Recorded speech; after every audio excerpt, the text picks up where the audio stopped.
കൂട്ടുകാരെ, എല്ലാവരും സുഖമായിരിക്കുന്നു എന്ന് വിശ്വസിക്കുന്നു. അപ്പോൾ എൻ്റെ പുതിയ വീഡിയോ എന്ന് പറഞ്ഞാൽ നമ്മളുടെ ജീവിതത്തിൽ പോസിറ്റീവായിട്ടുള്ള പണം, ധനം, സമ്പത്ത്, പ്രോസ്പെരിറ്റി, നല്ല റിലേഷൻഷിപ്പ്, അല്ലെങ്കിൽ നല്ല ഹെൽത്ത്, വെൽത്ത്, അങ്ങനെ എല്ലാം കൊണ്ടും വളരെ സന്തോഷമായി നമ്മളുടെ ജീവിതം നയിച്ചു പോകാൻ വേണ്ടിയിട്ട് നമ്മളുടെ വീട്ടിൽ നിന്ന് ഡിസ്പോസ് ചെയ്ത് കളയേണ്ട കുറച്ച് നെഗറ്റീവ് ഐറ്റംസ് ഉണ്ട്. അതിനെക്കുറിച്ചാണ്.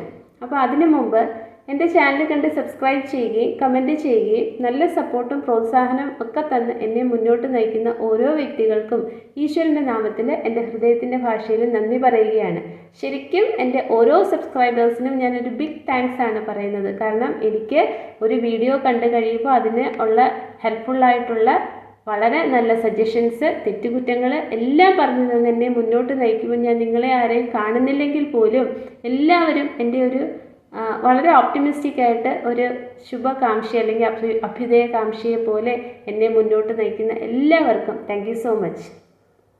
അപ്പോൾ നമ്മളുടെ വീട് എന്ന് പറയുന്നത് നമ്മൾ ജീവിക്കുന്ന വീടെന്ന് പറയുമ്പോൾ അവിടെ നമ്മുടെ ഒരു എനർജി ലെവലുണ്ട്. നമ്മളുടെ ബെഡ്റൂം അല്ലെങ്കിൽ കിച്ചൺ, അല്ലെങ്കിൽ നമ്മൾ എല്ലാ ദിവസവും ഉപയോഗിക്കുന്ന സാധനങ്ങൾ, അല്ലെങ്കിൽ വീട്ടിൽ ആ ഒരു എനർജി ലെവലിൽ നെഗറ്റിവിറ്റി തങ്ങി നിന്ന് കഴിഞ്ഞാൽ നമുക്ക് പുറത്ത് നിന്ന് അല്ലെങ്കിൽ ലോ ഓഫ് അട്രാക്ഷൻ വെച്ചിട്ട് അല്ലെങ്കിൽ മാനിഫെസ്റ്റേഷൻ ടെക്നിക്സ് വെച്ചിട്ട് പുതിയ കാര്യങ്ങൾ കയറി വരില്ല.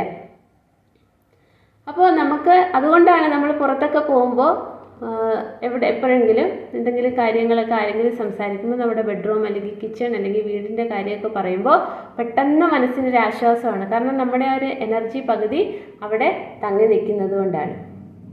അപ്പോൾ ആദ്യമായിട്ട് നമ്മൾ വീട്ടിൽ നിന്നും എടുത്തു മാറ്റേണ്ട കാര്യങ്ങൾ എന്താണെന്ന് വെച്ചാൽ നമ്മൾ ഉപയോഗിക്കാത്ത തുണികൾ, വസ്ത്രങ്ങൾ. നമുക്ക് നേരത്തെ ഉപയോഗിച്ചു, ഇപ്പോൾ അതെല്ലാം കൂടെ കൂന കൂട്ടി അലമാരിക്കകത്തോ അല്ലെങ്കിൽ മുറിയുടെ ഏതെങ്കിലുമൊക്കെ മൂലയിലൊക്കെ കൂട്ടി വെച്ചിരിക്കുകയാണെങ്കിൽ അത് എങ്ങനെയെങ്കിലും കവറിലോ അല്ലെങ്കിൽ കാർട്ടൺ ബോക്സിലൊക്കെ ആക്കി അത് ഡിസ്പോസ് ചെയ്യുക. അപ്പോൾ ഡിസ്പോസ് ചെയ്യുമ്പോൾ ചെയ്യേണ്ട ഒരു രസകരമായിട്ടുള്ള ഒരു കാര്യമെന്ന് വെച്ചാൽ നമ്മൾ ആ വസ്ത്രത്തിനോട് ഈശ്വരനോട് നന്ദി പറഞ്ഞുകൊണ്ട് ഡിസ്പോസ് ചെയ്യുക. ഒരു സമയത്ത് എനിക്കിത് വളരെയധികം സേവനം ചെയ്ത് എൻ്റെ ശരീരത്തിന് വളരെ ഉതകുന്ന രീതിയിൽ എന്നെ വളരെയധികം ശോഭിച്ച് ബ്യൂട്ടിഫുൾ ആക്കി വെച്ചിരുന്ന വസ്ത്രങ്ങളാണെങ്കിലും ഇപ്പോൾ അത് ഉപയോഗിക്കാൻ ചിലപ്പോൾ ചെറുതായിപ്പോയി, അല്ലെങ്കിൽ അത് വളരെ നിറം മങ്ങി, അങ്ങനെ പല പല കാരണങ്ങൾ കൊണ്ട് ഞാനിത് ഡിസ്പോസ് ചെയ്യുകയാണ്. അപ്പോൾ എല്ലാത്തിനും ചെയ്തു തന്നതിന്, സേവനത്തിന് നന്ദി എന്ന് പറഞ്ഞുകൊണ്ട് അതിനെ ഡിസ്പോസ് ചെയ്യുക. ഇനി രണ്ടാമത്തെ ഒരു കാര്യം എന്ന് വെച്ചാൽ നമ്മൾ ഉപയോഗിക്കാത്ത ചെരുപ്പുകൾ, ഷൂസ്. അപ്പോൾ നമുക്കിപ്പോഴത്തെ ട്രെൻഡിങ് ആ ഒരു രീതി വെച്ചിട്ട് നമുക്ക് പുതിയൊരു കല്യാണം അല്ലെങ്കിൽ കോളേജിലേക്ക് പുതിയതായിട്ട് പോവുക, അല്ലെങ്കിൽ സ്കൂളിലേക്ക് പുതിയതായിട്ട് പോവുക, അങ്ങനെ എന്തെങ്കിലുമൊക്കെ കാര്യം വെച്ചിട്ട് ഇങ്ങനെ നമ്മൾ ചെരുപ്പുകൾ പുതിയ പുതിയ സ്റ്റൈൽ അനുസരിച്ച് വാങ്ങിക്കുന്നൊരു പ്രവണതയുണ്ട്. എല്ലാവരും ഉണ്ടെന്നല്ല ഞാൻ പറഞ്ഞത്, എന്നാലും അങ്ങനെയാണ് ഒരു പൊതുവെയുള്ള കാര്യം. അപ്പോൾ നമ്മൾ ഉപയോഗിക്കാതെ ചെറുതായിപ്പോയി അല്ലെങ്കിൽ പൊട്ടിപ്പോയി അങ്ങനത്തെയൊക്കെ ചെരുപ്പുകൾ വീട്ടിൽ നിന്ന് എടുത്തു മാറ്റുക. എടുത്തു മാറ്റുമ്പോഴും നേരത്തെ പറഞ്ഞതുപോലെ അതിനോടും ഗ്രാറ്റിറ്റ്യൂഡ് അറിയിക്കുക, ഈശ്വരനോടും ഗ്രാറ്റിറ്റ്യൂഡ് അറിയിക്കുക. പിന്നെ ഓർത്ത് വയ്ക്കേണ്ട ഒരു കാര്യം, നമ്മളുടെ വീട്ടിൽ എന്തെങ്കിലും ഒരു ഫംഗ്ഷനുണ്ട്, അല്ലെങ്കിൽ പാലുകാച്ചോ അങ്ങനെ എന്തെങ്കിലും ഒരു ഫംഗ്ഷനുണ്ട്, അല്ലെങ്കിൽ ഒരു മരണം നടന്നു, അങ്ങനെ എന്തെങ്കിലും കാര്യം വെച്ചിട്ട് പുറത്തുനിന്ന് ഒരുപാട് ആളുകൾ അവിടെ വന്നു പോകുന്നൊരു സാഹചര്യവും, ആരെങ്കിലും ഒരാൾ അവിടെ ചെരുപ്പ് ഉപേക്ഷിച്ച് പോകുമ്പോൾ ഇതാരുടെയാണെന്ന് മനസ്സിലാക്കിക്കൊണ്ട് ചിലപ്പോൾ അപ്പുറത്തെ വീട്ടിൽ ഏതെങ്കിലും റിലേറ്റീവ്സ് വന്ന് പോയപ്പോൾ അവരോട് ഇട്ടിട്ട് പോയ ചെരുപ്പല്ലേ, അപ്പുറത്തെ അപ്പച്ചിയുടെ വീട് അല്ലെങ്കിൽ കുഞ്ഞമ്മയുടെ വീട്, ആ കുഞ്ഞമ്മയുടെ ചെരുപ്പ് അതിനിപ്പോൾ സാരമില്ല ഇവിടെ കിടന്നോട്ടെ, നമുക്ക് ആർക്കെങ്കിലും ഉപയോഗിക്കാമെന്ന് കരുതി ആരുടെയും ചെരുപ്പെടുത്തിട്ട് ഉപയോഗിക്കാൻ പാടില്ല. ആരോടുമുള്ള വ്യക്തിവൈരാഗ്യമോ നെഗറ്റീവായിട്ടുള്ള മെസ്സേജല്ല ഞാൻ ഈ പാസ് ചെയ്യുന്നത്. പക്ഷേ ഒരു മനുഷ്യൻ്റെ എനർജി ലെവൽ എന്ന് പറയുമ്പോൾ അത് നമ്മളുടെ വീട്ടിൽ നമ്മളുടെ കൂടെ താമസിക്കുന്ന ആളുകളല്ലാതെ പുറത്തുള്ള ഒരാളുടെ എനർജി നമ്മൾ വീട്ടിലേക്ക് വരുത്തി വെക്കരുത്. അങ്ങനെ ആരെങ്കിലും ചെരുപ്പ് ഉപേക്ഷിച്ചിട്ട് പോകുന്നെങ്കിൽ ഡിസ്പോസ് ചെയ്യുന്ന കൂട്ടത്തിൽ ആ ചെരുപ്പും അങ്ങ് ഡിസ്പോസ് ചെയ്തേക്കുക.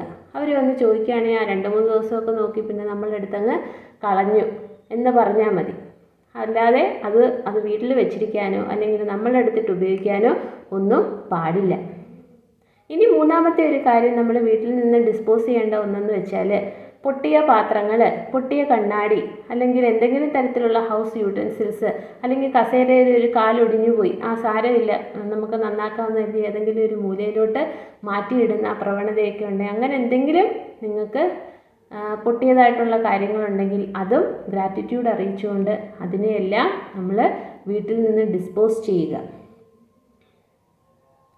പിന്നെയുള്ളൊരു കാര്യം എന്ന് വെച്ചാൽ പൊതുവെ നമ്മുടെ വീട്ടിൽ പൊതുവെ എല്ലാ കാര്യങ്ങളും കുപ്പ, ചപ്പ്, ചവറ്, ചിലത്തിവല എല്ലാം നമ്മൾ വൃത്തിയാക്കിയതിന് ശേഷം മൂദേവിയെ എടുത്ത് വെളിയിൽ കളഞ്ഞിട്ട് ശ്രീദേവി മഹാലക്ഷ്മിയെ വീട്ടിലേക്ക് കുടിയിരുത്തുക.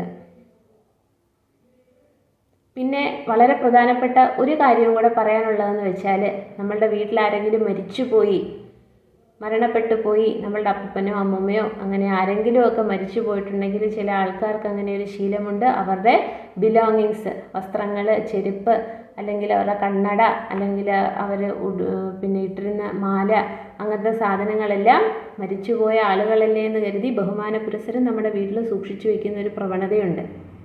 അത് ചെയ്യരുത്. അത് നമ്മളുടെ ഭൂമിയിൽ നമ്മളുടെ ഒരു വ്യക്തി, അല്ലെങ്കിൽ നമ്മുടെ കുടുംബത്തിലെ ഒരു വ്യക്തി, നമ്മളുടെ വീട്ടിലെ ഒരു വ്യക്തി എന്ന് കരുതി അവർ ഈ ഭൂമിയിൽ ചെയ്യാവുന്ന മഹനീയമായിട്ടുള്ള കാര്യങ്ങളെല്ലാം ചെയ്ത് ഭൂമിയിൽ നിന്ന് ആ ശരീരവും ആ ആത്മാവും അവിടെ നിന്നും പോയി കഴിഞ്ഞു. പിന്നെ അവരുടെ ബിലോങ്ങിങ്സ് നമ്മൾ വീട്ടിൽ സൂക്ഷിക്കാൻ പാടില്ല. അതും നമ്മൾ ഗ്രാറ്റിറ്റ്യൂഡ് അറിയിച്ചുകൊണ്ട് അത് അമ്പലങ്ങളിലോ അല്ലെങ്കിൽ മതപ്രകാരം നിങ്ങളുടെ പ്രവാചകന്മാരോ ആരെങ്കിലും ഒക്കെ ഉണ്ടെങ്കിൽ അവരോട് ചോദിച്ച് അതിന് വേണ്ട രീതിയിൽ വിധിപ്രകാരം അത് എവിടെയെങ്കിലും ഡിസ്പോസ് ചെയ്യുക. ഇത്രയും കാര്യങ്ങളാണ് നമ്മളുടെ വീട്ടിൽ നിന്നും നെഗറ്റിവിറ്റി എല്ലാം പോയിട്ട് പോസിറ്റീവായിട്ടുള്ള ലോ ഓഫ് അട്രാക്ഷൻ വഴി, മാനിഫെസ്റ്റേഷൻ ടെക്നിക്ക് വഴി നല്ല കാര്യങ്ങൾ നമ്മുടെ വീട്ടിലേക്ക് വരാൻ വേണ്ടിയിട്ട് നമ്മൾ ചെയ്യേണ്ട കാര്യം. ഇനി ഇത്രയും കാര്യങ്ങൾ നമ്മൾ ചെയ്തതിന് ശേഷം വളരെ പോസിറ്റീവായിട്ട് നമ്മളുടെ വീട് ഇരിക്കാനും നമുക്ക് വീട്ടിലേക്ക് വളരെ സന്തോഷകരമായിട്ടുള്ള ശുഭമായിട്ടുള്ള കാര്യങ്ങൾ നമ്മളുടെ വീട്ടിലേക്ക് നടക്കാൻ വേണ്ടിയിട്ടും ചെയ്യേണ്ട ഒരു കാര്യം എന്ന് വെച്ചാൽ ക്ലോവ് ഉണ്ടല്ലോ, ഗ്രാമ്പു എന്ന് പറയും. നമ്മുടെ കേരളത്തിന് സുഗന്ധവ്യഞ്ജനങ്ങളിൽ വളരെ മുൻപന്തിയിൽ നിൽക്കുന്നതാണ്. അപ്പോൾ ഗ്രാമ്പു എന്ന് പറയുന്ന ഒന്ന് കിട്ടും. അത് ഒരു 7 എണ്ണം എടുത്ത് അമാവാസി ദിവസം അല്ലെങ്കിൽ പൗർണമി ഉള്ള ദിവസം നമ്മൾ കർപ്പൂരവും കൂടെ ചേർത്ത് വൈകുന്നേരം കത്തിച്ച്, വിളക്ക് കത്തിച്ചതിന് ശേഷം കത്തിച്ച് നമ്മുടെ വീടിന് 4 കോണിലും അത് കൊണ്ടുപോയി പുകയ്ക്കുക. വീടിൻ്റെ പുറത്ത് 4 കോണിലായാലും കുഴപ്പമില്ല. കാരണം വീടിൻ്റെ പുറത്തും അകത്തും ഉള്ള നെഗറ്റിവിറ്റി എല്ലാം അത് നശിപ്പിച്ച് കളയും. അതല്ലെങ്കിൽ ഒരു 2-3 സ്പൂൺ ഗ്രാമ്പൂ എടുത്ത് മിക്സിയുടെ ചെറിയ ജാറിലിട്ടൊന്ന് പൊടിച്ചതിന് ശേഷം ഒന്നിൽ നിങ്ങളുടെ കിടക്കുന്ന കട്ടിലിൻ്റെ താഴെ ഒരു കപ്പിൽ കുറച്ചിട്ട് വയ്ക്കുക. അല്ലെങ്കിൽ നിങ്ങളുടെ പണം സൂക്ഷിക്കുന്ന ഏതെങ്കിലും ഭാഗം ഉണ്ടെങ്കിൽ അവിടെ സൂക്ഷിക്കുക. അല്ലെങ്കിൽ വീട്ടിൻ്റെ പ്രധാനപ്പെട്ട വാതിൽ, ഗസ്റ്റൊക്കെ വന്ന് ആദ്യം കയറുന്ന വാതിലിൻ്റെ ആ കട്ടളയ്ക്ക് അകത്ത് നമ്മളിങ്ങനെ നീളത്തിൽ കുറച്ചിങ്ങനെ വിതറുക. ഇതൊന്നും പറ്റത്തില്ലെങ്കിൽ ആ മിക്സിയിൽ പൊടിച്ച ആ ഗ്രാമ്പൂവിൻ്റെ പൊടി വെള്ളത്തിൽ കുറച്ച് കലക്കിയതിന് ശേഷം ഒരു സ്പ്രെയർ ബോട്ടിലിനകത്ത് ഒഴിച്ചിട്ട് നമ്മുടെ വീട്ടിലെ എല്ലാ മുറിയിലും അത് കൊണ്ടുവന്ന് സ്പ്രേ ചെയ്യുക. അതിന് അമാവാസി ദിവസം, പൂർണിമ ഉള്ള ദിവസം അല്ലെങ്കിൽ പൗർണമി ദിവസം ചെയ്യാം. അല്ലെങ്കിൽ നിങ്ങൾക്ക് ഏത് ദിവസം വേണമെങ്കിലും ഇത് ചെയ്യാം. അപ്പോൾ അങ്ങനെ ചെയ്യുമ്പോൾ വീട് വളരെ ശുദ്ധമാവും. അതിൻ്റെ വളരെ നല്ല ആൻറ്റി ഓക്സിഡൻസ് കൂടുതലുള്ളതാണ് ഗ്രാമ്പൂ എന്ന് പറയുന്നത്. അതിൻ്റെ ആ ഒരു സുഗന്ധം നമ്മളുടെ മനസ്സിലും നമ്മളുടെ മനസ്സിലുള്ള നെഗറ്റിവിറ്റി എല്ലാം എടുത്തു കളഞ്ഞ് നമ്മൾ വളരെ പവർഫുള്ളും വളരെ പോസിറ്റീവുമാവും. അങ്ങനെ ഇതെല്ലാം നടക്കുന്ന സമയത്ത് നമ്മളുടെ ഹാർഡ് വർക്കും നമ്മുടെ സ്മാർട്ട് വർക്കും എല്ലാം ചെയ്ത് നമ്മൾ വളരെ മെഡിറ്റേഷനൊക്കെ ചെയ്ത് വളരെ ഹൈ വൈബ്രേഷൻ എനർജിയിൽ നിൽക്കുമ്പോൾ നമ്മളെ ആഗ്രഹിച്ച കാര്യങ്ങളെല്ലാം നമ്മളിലേക്ക് നേടാനായിട്ട് ഇത് സാധിക്കും. അപ്പോൾ ഈ അറിവ് മറ്റുള്ളവർക്ക് കൂടി ഒന്ന് പറഞ്ഞു കൊടുക്കുക, പകർന്നു കൊടുക്കുക. അപ്പോൾ കൂടുതൽ ആൾക്കാർ എൻ്റെ ചാനലിൽ സബ്സ്ക്രൈബ് ചെയ്യുക, കമൻറ്റ് ചെയ്യുക. നല്ല പ്രോത്സാഹനവും സപ്പോർട്ടും തന്നെ എന്നെ മുന്നോട്ട് നയിക്കുക. എല്ലാവർക്കും ഈശ്വരൻ്റെ നാമത്തിൽ നന്ദി പറയുന്നു.